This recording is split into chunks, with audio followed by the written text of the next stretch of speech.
如果我能通过绘画和色彩表达出这些，掌握犯罪人格，那说不定以后我就能提前预判未发生的案件了。腾讯视频入戏的朋友们，大家好，我是谭健次。《猎罪图鉴》昨天上线了嘛？就有没有开始追剧呢？有，当然有啊。追的话，然后有没有看到大家的一些评论或者反馈？看到大家说很多有意思的话，很多梗很有意思啊。然后也看到大家对很多案件引发的一些思考和探讨。第一季大家都觉得说沈一是白月光，第二季他有点变成了金画风。对于这个转变你是怎么看的？沈一在第二季里面，他开始去更深层次的领域做一些探索，他是在成长。在进步吧。这一季不管是案件还是它的剖析更深入了。其实猎罪图鉴它可能区别于别的刑侦剧，它不是那种纯落地的现实主义的那样的一个刑侦剧，它是有自己的独特的美学刑侦的这样的一个概念，它更多的是人性，更带有人类情感温度的一个美学刑侦片。我们有在讲女性力量啊，讲到弱势群体啊，对盲童这些，其实都是有做更多的探索的吧。这些案件有没有哪些案件是特别触动你的？它背后这种探讨。播完的一个是偶像之死，一个是盲童，我觉得这两个都非常的有感触。先说偶像之死，剧里面的这个形式发生的这个概率其实是很小的，它其实也影射了一些不正当的追星行为，包括不正当的引导，也是想传递粉丝跟偶像之间应该是一种相互的正能量的一种传递，这两者之间的遇见应该是能够让彼此更积极的去面对自己的生活，让自己变成更好的人。拍了这个案情之后，会不会对你跟粉丝之间的关系的思考更深入一步？当然，其实我之前也这么认为，保持着最舒适的安全距离的这样的一个相互的寄托，它是美好的，它是值得我们去期待的。其实能感受到，就是你跟粉丝之间互相带来这种正向的一些引导是非常好的这种状态。对，我们都是希望往这个方向去发展。在这一季里面，他后面有什么比较疯批的那种行为吗？疯批的行为它是循序渐进的。其实到了小蛋壳之后，通过美术，他第一次感受到了小蛋壳的过去，包括那个小红裙。如果说第一季的心魔是 M 的话，第二季的心魔其实是那个小红裙，就是因为他没有抓住那个感觉，导致一个小女孩就这么丧生了，所以他觉得他要去预防这个犯罪，那个种子在那一刻就埋下了。作为演员来说，就演这种戏会不会更过瘾或者更挑战呢？当然，首先肯定是有挑战的，这个挑战非常大，尤其有个连环杀人案，我真的提前了好久研究那几场戏，我就觉得好像遇到我人生中很难拍的一场戏了。你觉得那个难度在哪呢？是他以身入局了嘛，他彻底住到了犯罪者的心里，那么他就要彻底要把那个东西释放出来，并且杀死他。包括后面牵扯到更加深奥的东西的时候，他又要把他自己组建的东西给彻底的打碎，是一种毁灭式的打击吧。刚刚说到这个疯，是你演过这些角色以来疯的极致的一次吗？表现形态上我觉得是的，他很有张力，我觉得既过瘾，但是他又让你觉得很危险。印象里我应该是提前1个多月2个月就开始在探讨那几场戏了，我还一直跟剧组说，我说这场戏能不能先往后搁一搁，搁到我觉得我准备好了再拍。当时我就记得我一直在发抖，抖得停不下来，而且是不知道为什么就是一直抖，但是拍摄起来很顺利。是完成那一刻就还全身在发抖那种感觉？我完成了之后，我就很着急的说想看一下这个回放，看一下感觉一下。然后我坐在监视器前，我就看见我全身都在抖，像打冷战那样的，一直停不下来。就说明就是那个状态其实还一直余留在你身上。有可能。就是这一次其实也唱的那个片尾曲《画像》嘛，就我特别喜欢一句歌词叫“是怪胎还是天才，不过此消彼长”。是怪胎还是天才，不过此消彼长。就感觉这句话其实形容的也很准确，对于他来说，他确实是个天才画像师。在这个过程中，他一定是天才在左，疯子在右，内心是有拧巴的，有纠缠，有极致的东西在。就在这个过程中，毅然决然的选择去牺牲自己，找寻那个真相的时候，杜成就拉住了他。而且我感觉你演的这种就有这种拉扯感的挺多的，就是像刚刚说的天才和怪胎聚焦在一个人身上。我觉得这也是演员的幸运吧，你能遇到一个这样的角色，他既不是外化的，同时他又很有能量和张力在，那股内劲儿在拉扯的，我觉得这个是比较值得珍惜的一次表演机会。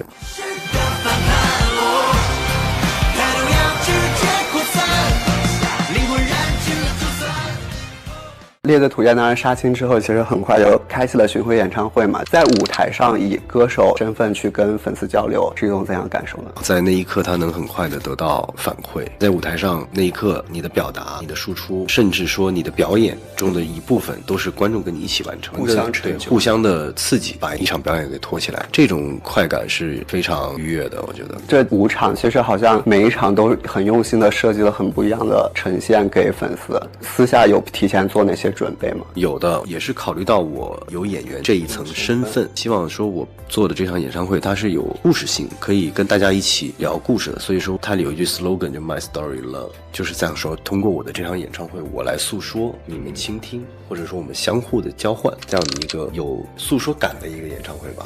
24年其实对你来说也是非常忙碌的一年，如果说让你自己给自己今年做一个年度复盘的话，你会怎么说？24年对我来讲是一个体验很丰厚的一年，这一年有戏拍，有戏播，有演唱会，也有休息，松中有紧吧，有很多体验在这一年。今年也有时间让自己放松一下，但看着好像一直很忙。对，其实演唱会的这半年没有拍戏，一直在演唱会，每演完一场其实是有很长一段时间休息的，给自己充电。我很享受在这个过程中上课学习，然后训练，这个休息是没有浪费的休息，是在学习中休息。去学什么技能吗？还是怎么样？上声乐课啊，体能训练啊，还有舞蹈课啊。多出来的时间在家里待着，放放假，放放空，看看电影，陪陪狗。我看你之前有说，就是自己平常也很喜欢有一些独处的时间机会。对，我觉得现在我越来越喜欢独处，以前可能还偶尔出去散散心，或者说出去跟朋友聚聚会。现在的我觉得独处很珍贵，自己独处其实也是一个让自己能够精神状态回升的一个感觉。对，因为你每天可能要见很多人，要说很多话，就是希望有一刻是不需要见人，不需要说话，完全就放空那种感觉。对对对。为什么会是在今年能够让自己用大把的时间去开演唱会，在演戏上面其实是停了下来吗？就是想去寻求一种新的体验。前一年积攒的影视作品也挺多的，播一阵子了。对，我自己呢，就是又可以去完成一下之前的梦想，完成这个梦想，有个新的体验，没准它就会让我唤起我更好的开始。那你觉得自己今年工作这块完成的怎么样？符合自己的当初的预期吗？对，我经常就说了，我说24年就是我体验颇丰的一年，觉得每一件事情都做了，而且我觉得也都做得及格了。你给的只是及格，谦虚一点啊，太谦虚了。今年就是既有电影，然后剧有几部，还有那个演唱会，就每一块真的是感觉就都做得很极致。其实还发了专辑，对，真的每一块都没有落下。那你觉得有给自己留下什么遗憾吗？今年基本上没有遗憾。那如果给今年打一个分的话，你觉得会是多少？给一个80分吧。差的20在哪？留给后面几年，永远要有一些更高的空间。对25年会有怎样的展望？25年我是希望自己能够多演一些好的影视作品，能够留在观众心里的一些角色。那现在就是对于比如说作品或者角色，哪种更打动你？还是本子本身吧，剧本本身以及角色，好的故事对我本人以及对观众都有所影响的一些故事和角色，还得有一些我觉得能够拍出这些故事的人。所以现在其实接一个角色，一个是自己有创作欲望，然后也希望他能够给大众留下什么影响。创作欲望很对，就是你看到他，你想要去创作他。我感觉以往包括你的一些合作伙伴，大家对你的评价都是说非常拼。你觉得有没有在哪一刻是探索到自己最大的极限的时候？最大极限还没有，还没有。对，我总觉得我还有潜能，还能再探索，还有潜能。如果用3个关键词来总结一下今年24年，你会用哪3个关键词？突破、感谢、重启。开了演唱会，我觉得这个是对我来讲最大的一个突破。在这一年，感谢很多人支持我、相信我，我已经做好了准备，再一次继续战斗。昨天盲童案播出嘛，然后大家都说谭老师特别会哄孩子。小鹏真聪明。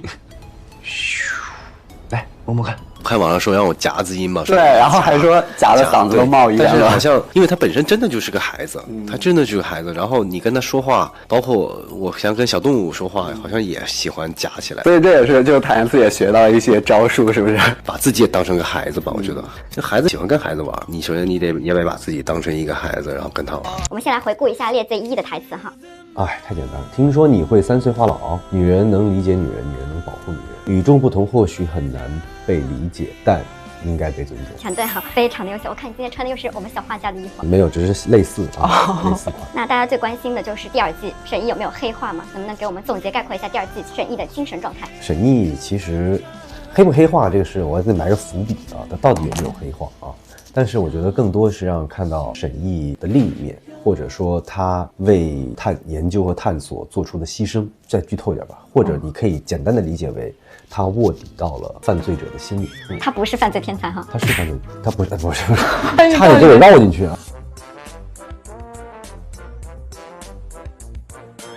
大家都说那个只给加天才的那种设定非常流行嘛，想知道你是怎么理解观众为什么爱看这种设定呢？为什么爱看你演天才呢？我觉得天才的这种设定，我觉得其实是不太好弄的，因为你很容易变得太过于虚幻吧。我们可以把它理解为最强大脑，就是理解为它异于常人的一些地方。当然他不是个完美的人，我觉得他也会有他的，他也会迷失，他也会走向深渊等等。就是这一季的沈毅，我觉得更多是让看到沈毅的挣扎和他的对抗，所以我觉得重要的是要把他演得像个人。虽然他是个天才。想知道你在拍摄之前会形成自己对角色理解的一个人物小传吗？因为大家都觉得你把握人物把握的特别精准。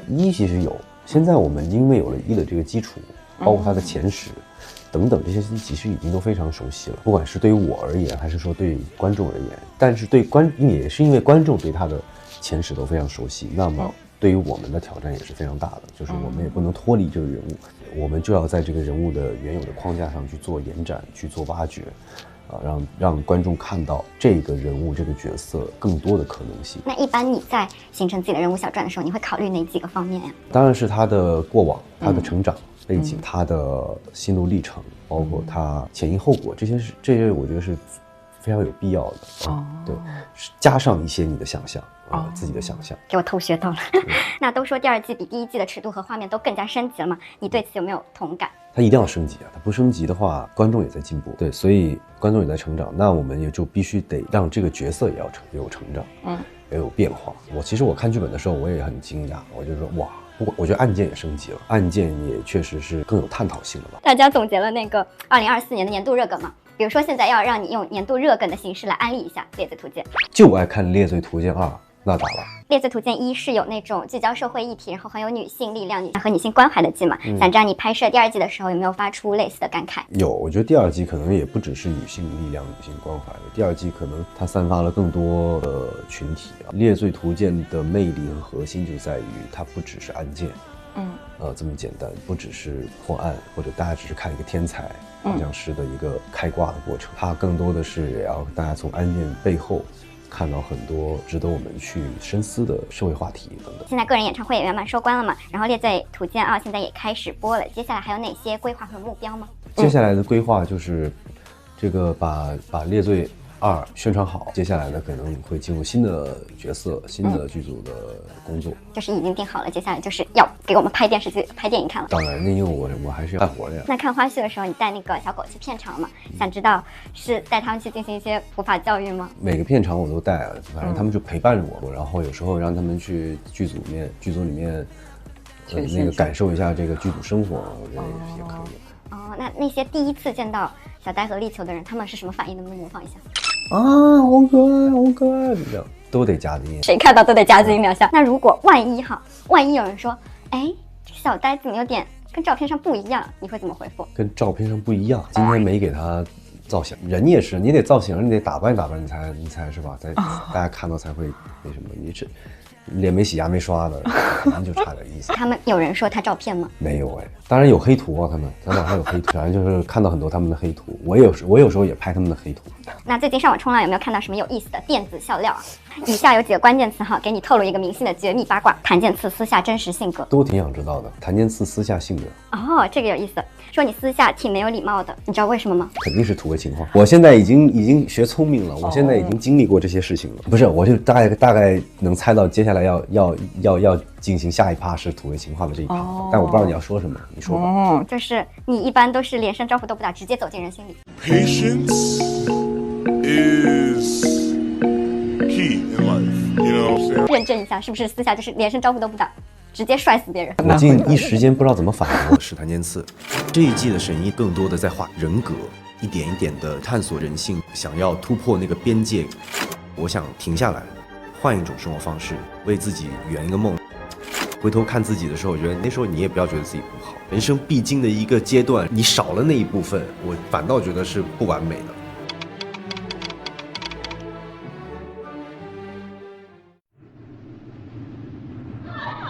讲的是三国时期孙权为了讨还荆州设下的美人计。你要这么说，燃起来呀！孙权。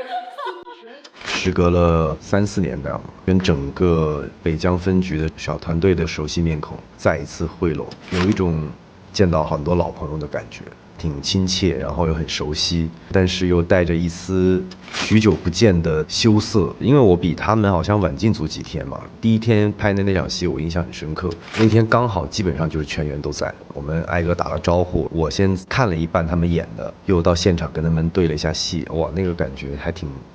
说不上来，很微妙，好像要瞬间把自己拽回到北疆分局，拽回到这种种的人物关系里面，但是又好像自己又带着一丝我们这帮演员之间的这种许久不见的感觉。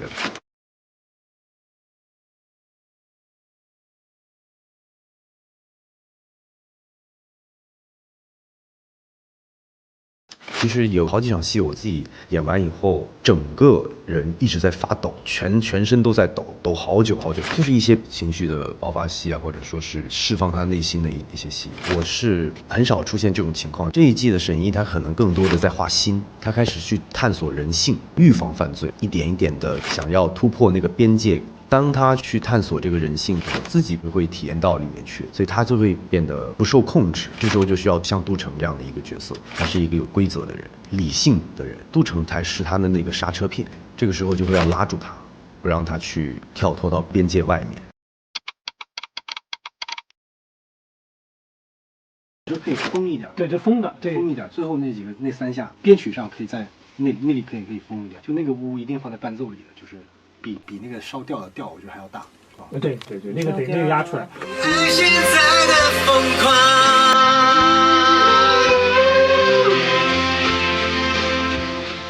我经常内耗，可能就跟自己较劲儿，有时候就是觉得很多事情自己要做到最好。觉得这方面跟沈烨挺像的，沈烨也挺内耗的，都多少带着一丝敏感。一个不内耗的人，我觉得就是无所谓吧，就是我可以躺平的面对很多，其实我也能面对，但是我就是觉得我要为自己争取不让自己掉链子，争取让自己能够产出的东西是有口碑的。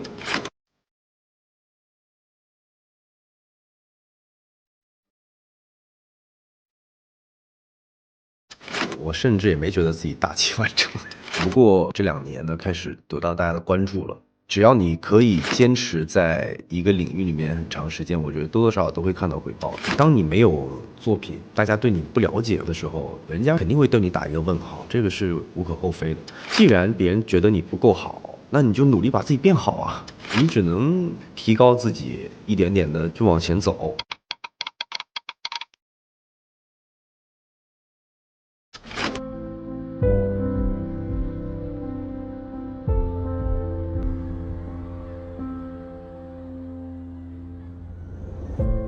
血如凝望，拷问在笑。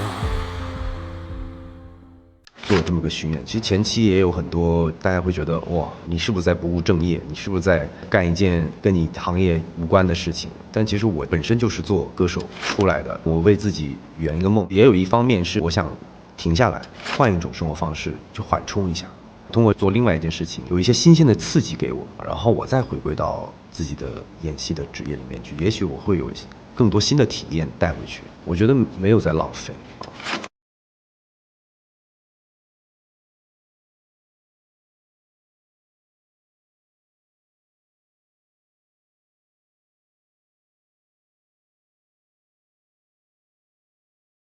北京某种程度上才是我成长的地方，才是我打拼的地方。这里对我而言有太多的喜怒哀乐、悲欢离合。想对当年的自己说，其实你当年也挺好的。但那个时代，我也会抬头看看他们哦，哇，他们好厉害啊！然后我也想成为他们那样的。我在回头看自己的时候，我觉得你那时候你也不要觉得自己不好，一个你人生必经的一个阶段，你少了那一部分，我反倒觉得是不完美的。对今天的自己说，珍惜当下吧，再踏实一点，再轻松一点。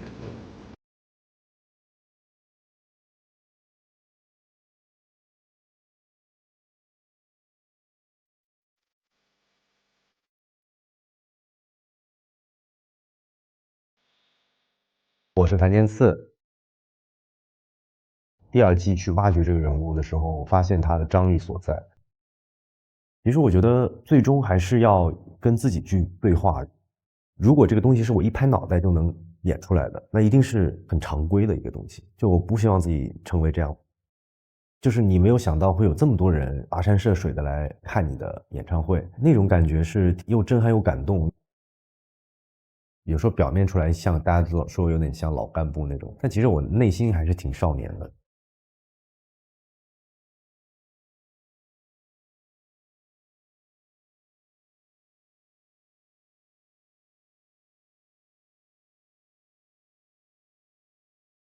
3年前在第一次演猎一的时候，更多的是想要去演准，演得准确，能够让看这部戏的观众清清楚楚地感知到沈毅是个怎样的人。到猎二的时候就特别想去突破，去挖掘这个人更深的东西，把它里面会产生的可能性释放出来。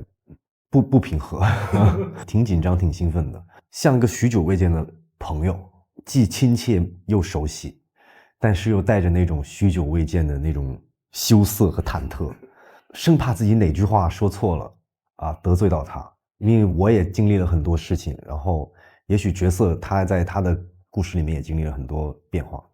那我们要再一次碰撞的时候，前期还是有一点点小紧张的。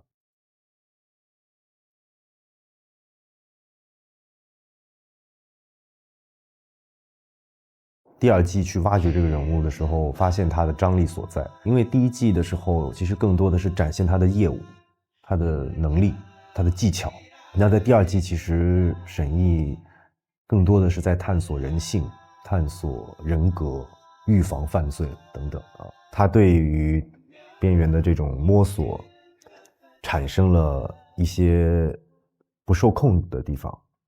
但是他的职业当然是一名人民警察。他还要不要继续去探索他想要去挖掘真相的领域了？对，是这地方打开冲突。沈毅，你有没有想过，如果有一天你的职业和你的探索产生了冲突，你怎么选？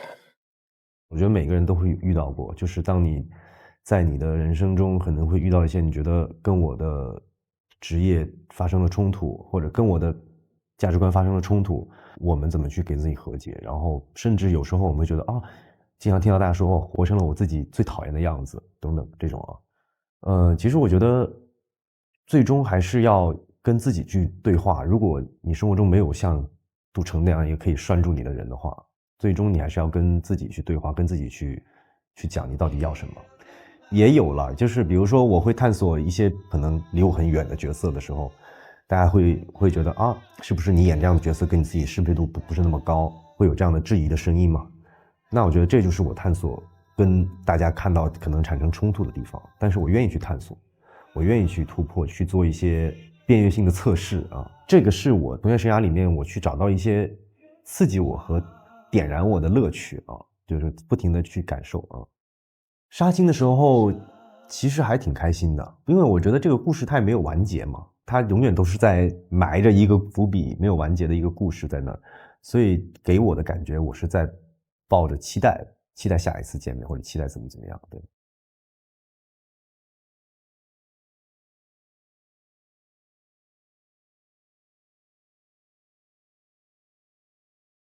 我觉得我可能自己没有一个就是能够举一反三的出来跟大家去讲的，因为我觉得我也不是一个非常权威的一个话语，但是我觉得我很适合我自己的方式方法适用于我自己，并且我能够在这里面自己给自己一些启发，这个是我觉得我不太好输出的一个东西。理解层面的东西，我觉得无非就是真诚，你万变不离其宗，就是你演一个角色，你首先你得真诚，你得真，然后要足够的松弛，再往后就是要在松弛的基础上怎么去理解理解的多一些，你的细节多一些，你的感受多一些，你传递出来的东西就是会多一些，所以这个是我觉得可以说的。对我而言，我觉得每一个角色都需要用心去塑造，所以没有什么哪个就可以驾轻就熟，张嘴就来的。对，我就觉得如果这个东西是我一拍脑袋就能演出来的，那一定是很常规的一个东西，它是模式化的、套路化的。就我不希望自己成为这样。那这样每天脑子很累耶。那你吃这碗饭的，你就得干这个事儿啊。其实每结束一个角色，很长一段时间，可能自己都会带着那个角色的样子，只是无意识的，也没有想过自己要走出来还是不走出来。当然也有一些角色可能演完以后感动于那个故事里面的人和事啊，想到就会觉得就想流泪啊等等这些，这个我也不知道算不算没走出来。但是呢，他无形之中所有的饰演过的故事，对于我本人而言，我觉得都是一种洗涤吧。我觉得，对。沈毅演完是不是就是无意识在想画两笔？对啊，我刚刚还画了呢。就是你给我笔，我就想画画；你有个笔，有个纸，我就想描两笔，画两笔。